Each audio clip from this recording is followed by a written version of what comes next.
Quero hoje, nesta tribuna, tratar da proposta de emenda à Constituição número 63, que institui adicional de valorização por tempo na carreira da magistratura.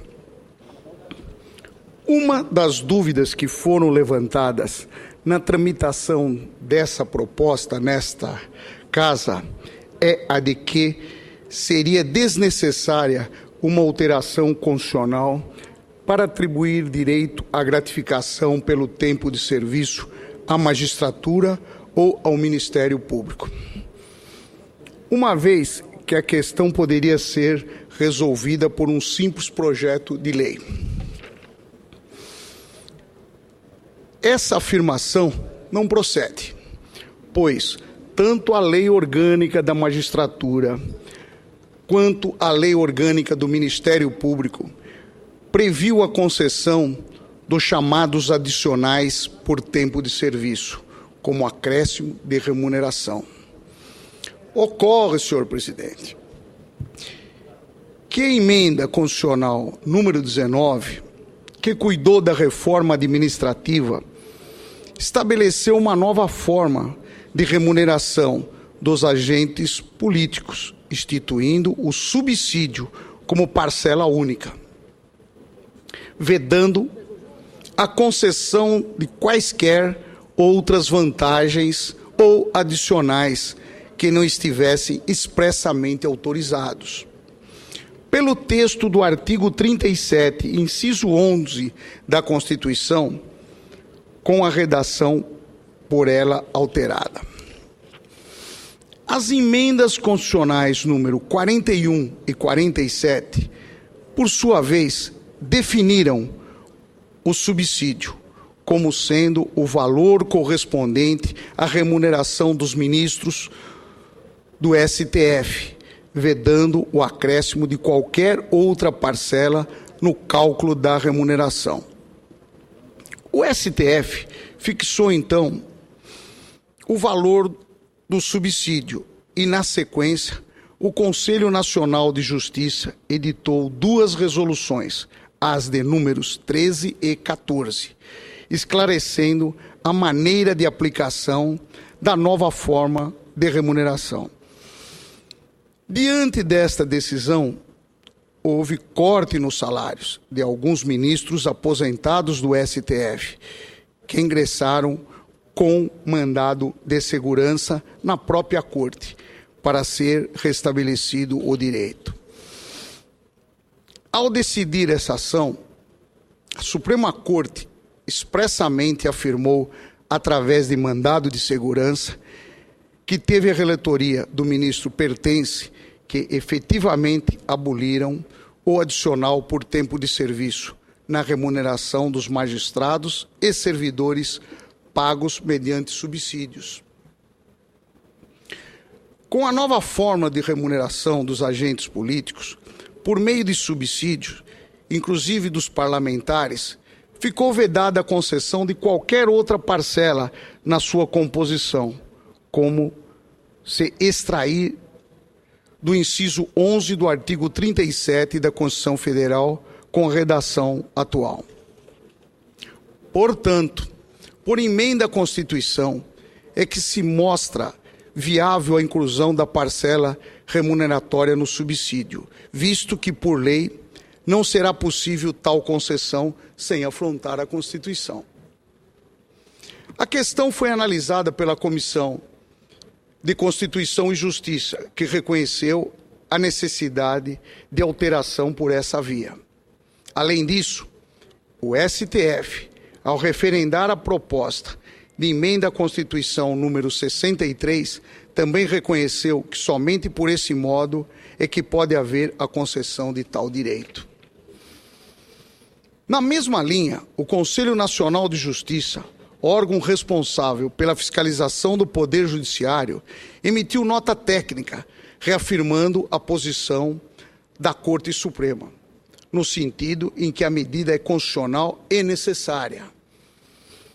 Assim, é indispensável que a mudança se ocorra por proposta de emenda à Constituição, pois De outro modo, afrontaria o atual texto constitucional. Há um outro questionamento que se faz. Por que conceder esse direito apenas aos magistrados e membros do Ministério Público?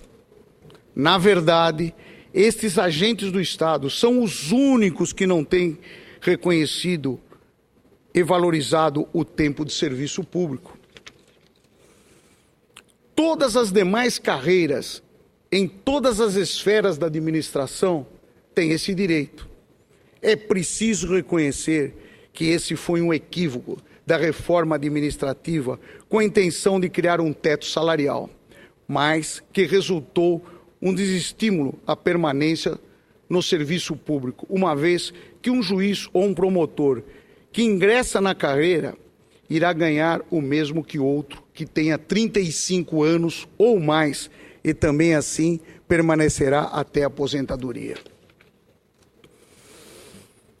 Todos os demais servidores públicos, nas mais diversas esferas da administração pública, têm o reconhecimento do tempo de serviço e, a cada 5 anos, obtêm adicional por tempo de serviço, calculando na base de 5% por quinquênio de serviço sobre o valor dos vencimentos, do salário ou remuneração. Em alguns estados e municípios, esse direito é concedido como anuênio. Não é esta concedendo nada além daquilo que todos os demais agentes públicos já recebem. Hoje, o juiz substituto que ingressa na carreira ganha praticamente o mesmo que outro, por exemplo, que tenha 30 anos de magistratura ou que ocupe o cargo de desembargador. Mais que isso, se o juiz for também juiz eleitoral, com a gratificação correspondente, ganha mais do que o próprio presidente do tribunal com décadas de serviços públicos. No estado de São Paulo, existem 422 zonas eleitorais, sendo 58 na capital. Isso significa que 422 juízes, independente do tempo de serviço que possui, têm remuneração maior ou igual a todos os desembargadores mais antigos. E no estado de São Paulo há 360 desembargadores. Há um último aspecto que pretendo abordar, é o relativo ao impacto financeiro da proposta. A afirmação de que haveria acréscimo de despesa não se sustenta frente às vantagens de manter um servidor público, de manter no serviço público servidores qualificados. Sem estímulo, a permanência no serviço público depois de anos dedicados à profissão, o servidor se aposenta. Em seu lugar, o Estado precisa contratar um outro. Tem desembargador com menos de 55 anos que estão prestando concurso para cartório, para ganhar bem mais do que ele ganha como desembargador. Assim, além de pagar o aposentado, o Estado passa a pagar o novo contratado. Se houver a possibilidade de acréscimo de 5% a cada 5 anos de serviço, isso importará em estímulo à permanência. O Estado, para economizar 35% de acréscimo concedido ao longo de 35 anos, acaba arcando com o pagamento de 100% de um novo salário, de uma vez só, o que é um verdadeiro contrassenso. Do ponto de vista financeiro, considera a despesa global do exercício de 2013 no Tribunal de Justiça de São Paulo, que conta com o maior número de magistrados do país, que tomou como exemplo a implantação da valorização do tempo de magistratura, importaria em um acréscimo de apenas 2,75% na despesa atual. Frente ao orçamento geral do Tribunal Paulista, que foi de 6,4 bilhões em 2013, representa algo em torno de 0,5%.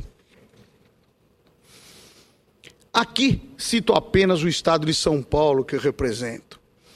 Mas se for usado o exemplo da magistratura federal frente ao orçamento da União, observamos que as despesas dessa esfera é insignificante, pois, enquanto o orçamento de São Paulo, em 2013, foi de 173,4 bilhões de reais, o orçamento da União, no mesmo ano, foi de 2,140 trilhões de reais, devendo ser observado que a magistratura do Estado de São Paulo é 3 vezes maior em número do que a federal. O comparativo serve à demonstração de que não se sustenta a afirmação de aumento de despesa ou de impacto orçamentário. Também não procede o argumento que haverá aumento em cascata, porque, como já afirmei, todas as demais carreiras já possuem adicionais por tempo de serviço. Pelas razões que apresento, quero dizer que sou favorável à aprovação da PEC número 63. Entendo que ela, sem dúvida, irá reparar o equívoco cometido quando aprovada a reforma administrativa que não cuidou de valorizar o tempo de serviço dessas carreiras de Estado, que, repito, são as únicas que se encontram nesta situação. E o que ainda tenho a dizer é o que eu tinha a dizer. O meu muito obrigado a todos. Uma boa tarde.